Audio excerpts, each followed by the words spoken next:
Welcome back. This is lesson number 186 in A Course in Miracles, titled, Salvation of the World Depends on Me. Salvation of the world depends on me. Here is the statement that will one day take all arrogance away from every mind. Here is the thought of true humility, which holds no function as your own, but that which has been given you. It offers your acceptance of a part assigned to you without insisting on another role. It does not judge your proper role. It but acknowledges the will of God is done on earth as well as heaven. It unites all wills on earth in heaven's plan to save the world, restoring it to heaven's peace. Let us not fight our function. We did not establish it. It is not our idea. The means are given us by which it will be perfectly accomplished, and that we are asked to do, all that we are asked to do is to accept our part in genuine humility and not deny with self-deceiving arrogance that we are worthy. What is given us to do, we have the strength to do. Our minds are suited perfectly to take the part assigned to us by one who knows us well. Today's idea may seem quite sobering until you see its meaning. All it says is that your Father still remembers you and offers you the perfect trust he holds in you who are his son. It does not ask that you be different in any way from what you are. What could humility request but this? And what could arrogance deny but this? Today, we will not shrink from our assignment on the specious grounds that our modesty is outraged. Specious? I don't know what that word means. Today we will not shrink from our assignment on the specious grounds that modesty is outraged. It is pride that would deny the call for God himself.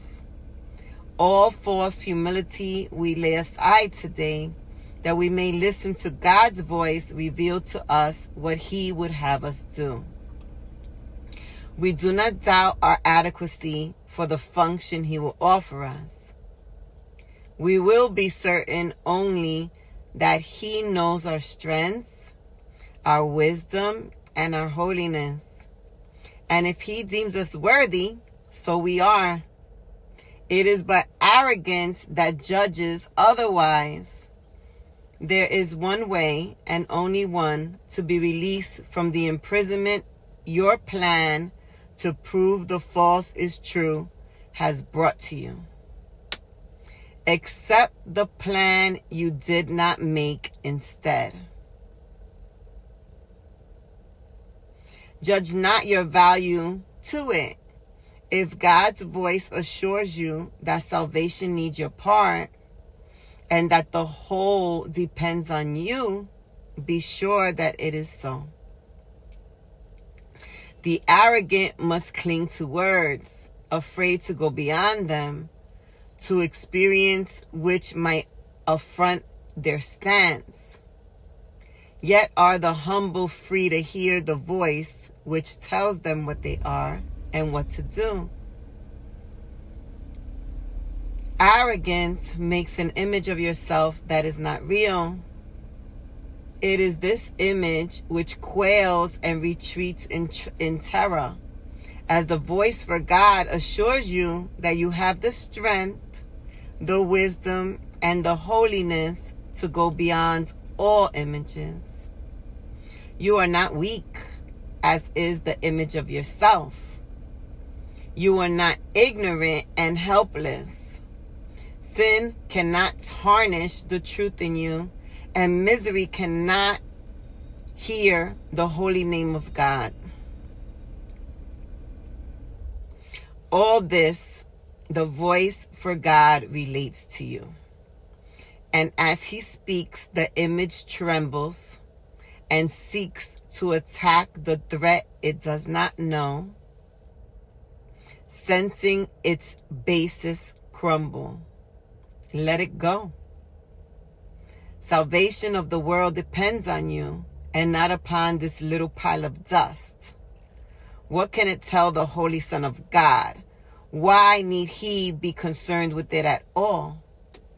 And so we find our peace. We will accept the function God has given us, for all illusions rest upon the weird belief that we can make another of ourselves. Our self-made roles are shifting, and they seem to change from mourner to ecstatic bliss of love and loving. We can laugh or weep and greet the day with welcome or with tears. Our very being seems to change as we experience 1,000 shifts in mood, and our emotions raise us high indeed, or dash us to the ground in hopelessness. Is this the Son of God? Could he create such instability and call it Son? He who is changeless shares his attributes with his creation.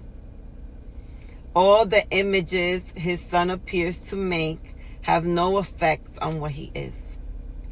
They blow across his mind like windswept leaves that form a patterning an instant, break apart to group again and scamper off. Or like mirages seen above a desert rising from the dust. These unsubstantial images will go and leave your mind unclouded and serene when you accept the function given you. The images you make will give rise to but conflicting goals, impermanent and vague, uncertain and ambiguous. Who could be constant in his efforts or direct his energies and concentrated drive towards goals like these?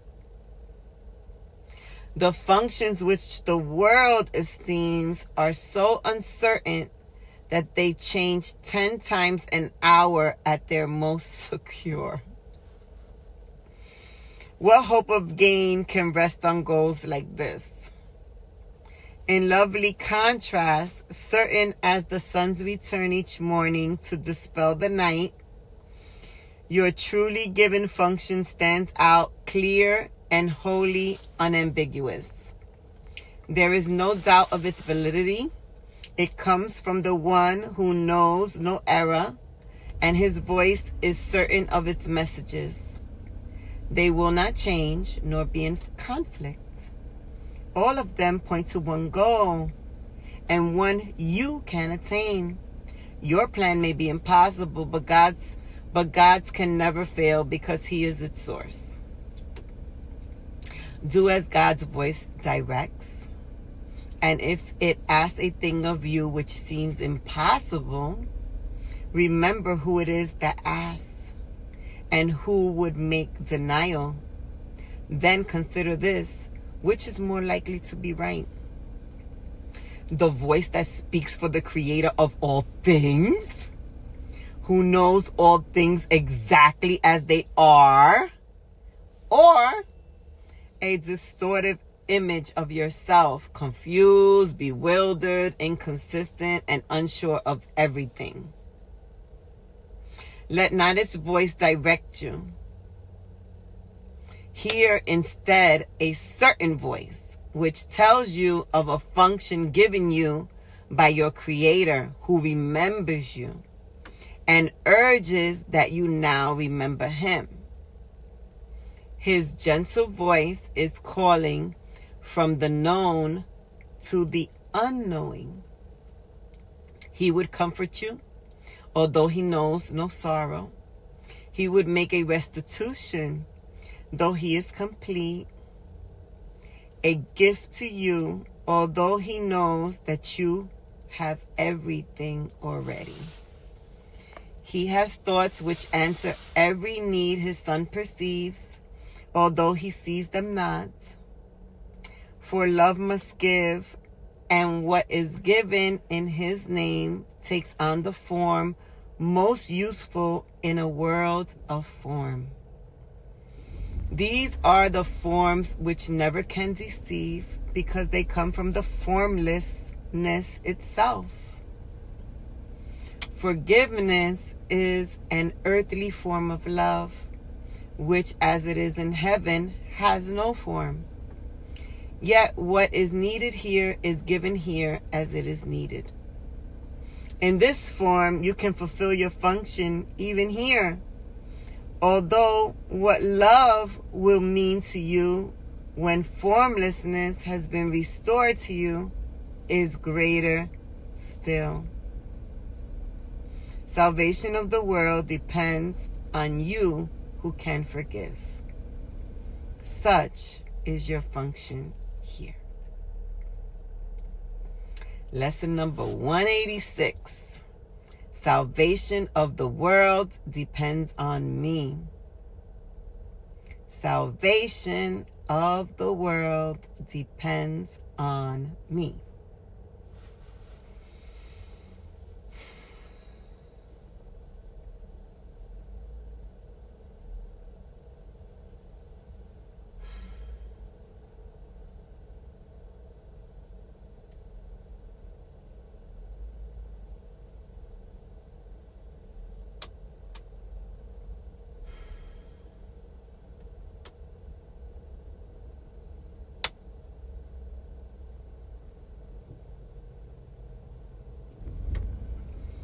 I have points that stand out here. First thing, we didn't make this up. So what that tells me is there's a clear function. That's the wording the Course in Miracles uses. There's a clear function that we are all put here,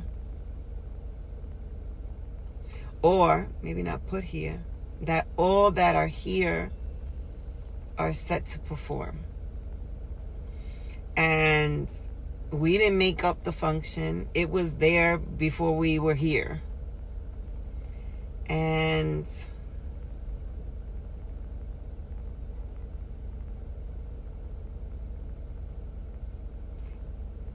what's done on earth is still done in heaven, except it looks different because we're in a world of form.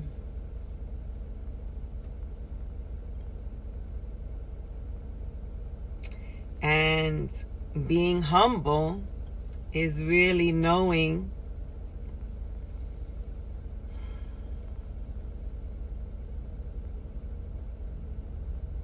who our Father is, and therefore who we are, where we come from.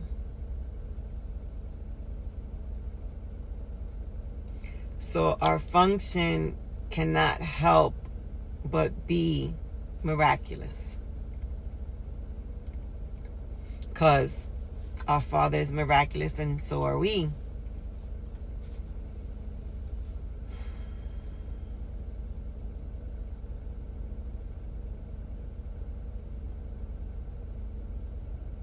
So it's tuning into that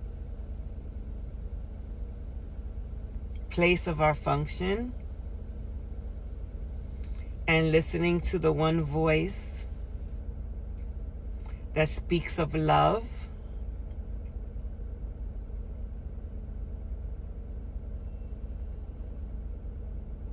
strength, courage, possibility,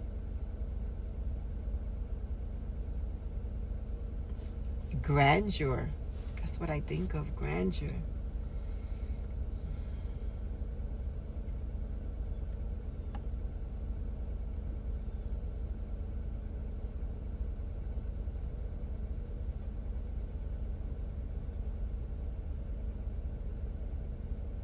Our function is already fulfilled. We just choose the time in which to play it out.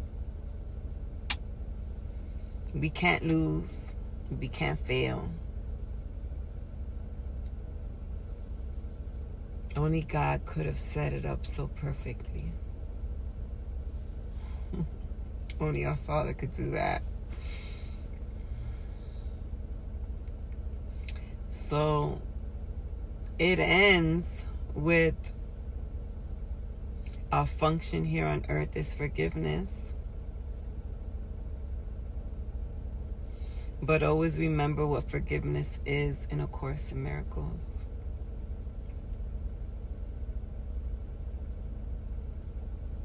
Forgiveness is remembering who you truly are. Remembering who your Father is. Remembering you've never left your source. Remembering only love exists.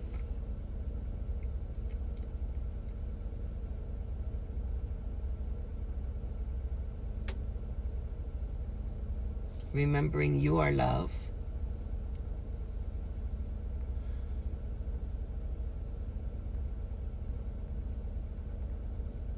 You are holy.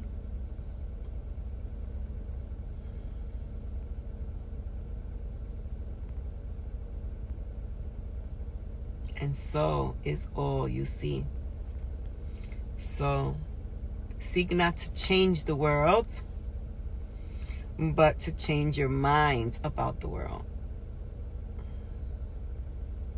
That's in A Course in Miracles somewhere. It's on my beam. Thank you to my niece Sai who did that for me.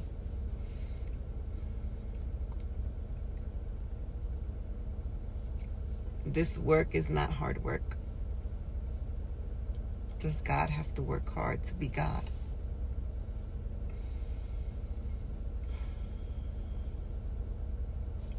Nor does his son. Nor do we.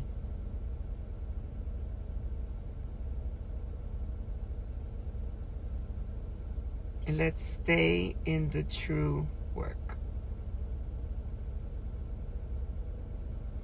And how do you know it's true? And how do you know you're perceiving it correctly? You're thinking limitless. You're thinking fun. You're thinking abundance. You're thinking why not? You're thinking expansion. You're at peace.